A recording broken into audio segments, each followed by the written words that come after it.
బోటి కూర అంటే చాలా మందికి ఇష్టం ఉంటుంది. కాకపోతే క్లీనింగ్ విషయంలోనే భయపడి చాలా మంది వండుకోరు. బోటిని ఈజీగా ఎలా కడగాలో మన ఛానల్లో పోస్ట్ చేశాను, నచ్చితే ఒకసారి చూడండి. అసలుకే వాసన రాకుండా చాలా టేస్టీగా వండే పద్ధతిలో వండాలి, కానీ కూర మాత్రం అద్రిపోతుంది. మరి చిన్న చిన్న టిప్స్ తో ఈ కూరని ఎలా వండాలో ఈ వీడియోలో నేను మీకు మొత్తం చూపిస్తాను. స్కిప్ చేయకుండా వీడియో లాస్ట్ వరకు చూసేయండి. ముందుగా ఒక గిన్నె పెట్టుకొని 3 పావుల నూనె పోసుకొని 2 పిరికెళ్ళన్ని ఉల్లిగడ్డలు అలాగే 4 పచ్చిమిరపకాయలు వేసుకొని ఎర్రగా గోలనివ్వండి. ఉల్లిగడ్డలు అనేవి మంచిగా ఎర్రగా గోలనివ్వాలి. మనం ఆగమాగం వేసినాం అనుకోరి అసలు పచ్చిగా ఉంటే ఉల్లిగడ్డలు కూర కూడా అంత చిక్కగా రాదు. ఉల్లిగడ్డలు పచ్చిమిరపకాయలు పుదీనా ఎర్రగా గోలిన తర్వాత దీనికోసం నేను ఫ్రెష్ గా రుబ్బుకున్న అల్లం పేస్ట్ అయితే వేసాను. కూరనైనా అండనివ్వండి. మీరు గుర్తు పెట్టుకోవాల్సిన విషయం ఏంటంటే ఉల్లిగడ్డలు ఉన్న అల్లం ఎక్కువగా వేస్తేనే నీసు కూరలు అనేవి చిక్కగా వస్తాయి. మంది వండేస్తారు మొత్తం బోటి నీళ్ళ కూర లాగా వండేస్తూ ఉంటారు. అలా కాదు, చిక్కగా రావాలి అంటే ఉల్లిగడ్డలు అల్లం మెయిన్. వేసిన వెంటనే పసుపు కూడా వేసేసి కూరను కుమ్మరిచ్చేస్తారు. అట్లా అస్సలు చేయొద్దు. వేసిన తర్వాత పచ్చిగా కూర వేస్తే టేస్ట్ ఉండదు. అల్లం కూడా ఎర్రగా గోలాలి, కూర అప్పుడే చిక్కగా వస్తుంది. ఇప్పుడు అవలీలక కూరలన్నీ వండేస్తున్నాను, కానీ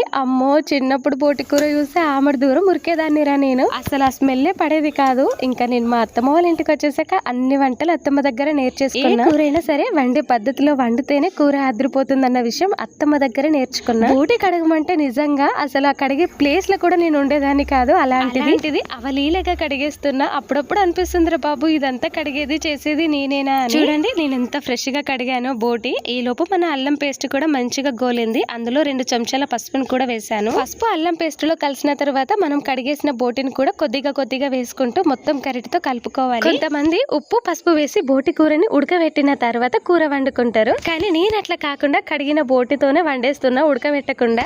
ఏమో అత్తమ్మ వాళ్ళైతే ఇట్లనే వండుకుంటారు. నాకు కూడా గట్లనే అలవాటు అయిపోయింది. అది మీకు చూపిస్తా అని చెప్పేసి వీడియో అయితే స్టార్ట్ చేసిన. బోటిని మొత్తం కలుపుకున్న తర్వాత మూత పెట్టుకుని ఒక 5 నిమిషాల తర్వాత మూత తీసి చూసినామంటే బోటిలో మొత్తం నీళ్లు వేరుకుంటాయి. కూర వండడానికి 1 కేజీ బోటి తీసుకున్నాను కాబట్టి నాకైతే చాలా నీళ్లు ఊరుకున్నాయి. చాలా మంది టమాటాలు కూడా వేసుకుంటారు, గ్రేవీ ఎక్కువ వస్తుందని. కాకపోతే నేను చేసే ఈ బోటి కూరలో ఆల్రెడీ ఉల్లిగడ్డలు కూడా మస్తు వేసిన, అల్లం పేస్ట్ కూడా బాగా వేసిన కాబట్టి చిక్కగా వస్తుంది కూర కూడా. కాబట్టి మనకి టమాటా అవసరం లేదనిపించింది. ఈ వాటర్ తోనే కూర దాదాపు 50% ఉడికేస్తుంది. కూర ఫ్రై చేసుకున్నప్పుడు కూడా ఇట్లనే వాటర్ వస్తుందా అని చెప్పేసి అడుగుతారేమో. బోటి కూర ఫ్రై చేసుకుంటున్నప్పుడు బోటిని ఆల్రెడీ ఉడకబెట్టిన తర్వాతనే ఫ్రై చేసుకోవాలి. ఒకవేళ బోటి ఫ్రై కావాలంటే తప్పకుండా నెక్స్ట్ వీడియోలో నేను పోస్ట్ చేస్తాను. చూసారా బోటి కూర మూత తీసిన తర్వాత అందులో నీళ్లు ఎంతలా వచ్చాయో. ఈ నీళ్ళని కొంచెం దగ్గరకు అయ్యేంత వరకు కూరని మూత పెట్టి ఉడికించుకోవాలి.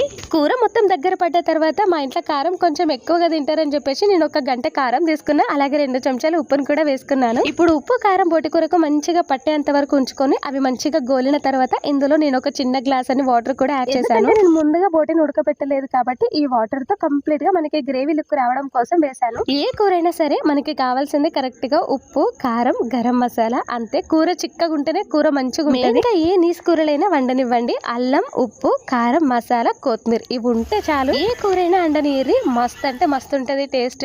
వాటర్ వేయకుండా కూడా బోటిని ఉడకబెట్టుకోవచ్చు, కానీ మా ఇంట్లో అందరికి సరిపోవాలని చెప్పేసి కొంచెం గ్రేవీ లుక్ కోసమే నేను వాటర్ ని యాడ్ చేశాను. ఇంకా ఇన్ని వాటర్ పోసినా మరి కూర చిక్కగా వస్తుందా అని చెప్పేసి అడుగుతారేమో. చూడండి లాస్ట్ లో మీకే అర్థమైపోతుంది. ఒకసారి ఇట్లా గనుక మీరు వండి పెట్టారంటే ఇంట్లో ఉన్న వాళ్ళంతా ఫిదా అవ్వాల్సిందే. నీసు వాసన రాకుండా తిన్నా కొద్దీ తినాలనిపించే ఈ బోటి కూరని ఒక్కసారి మీరు ట్రై చేయండి. ఫైనల్ గా మనకు బోటి అంతా పర్ఫెక్ట్ గా ఉడికిపోయింది. నూనె కొంచెంగా పైకి పేరుకుంటుంది. వస్తే చాలరా, ఇంకా కూర మాత్రం అద్రిపోయినట్టే. ఇప్పుడు ఇందులో నేను గరం మసాలాని అలాగే కొత్తిమీర కూడా యాడ్ చేస్తాను. ఉడకబెట్టకున్నా కుక్కర్ లో వెయ్యకున్నా గిన్నెలో అయినా కూడా చిక్కటి బోటి కూర గుమగుమలాడుతుందిరా బాబు.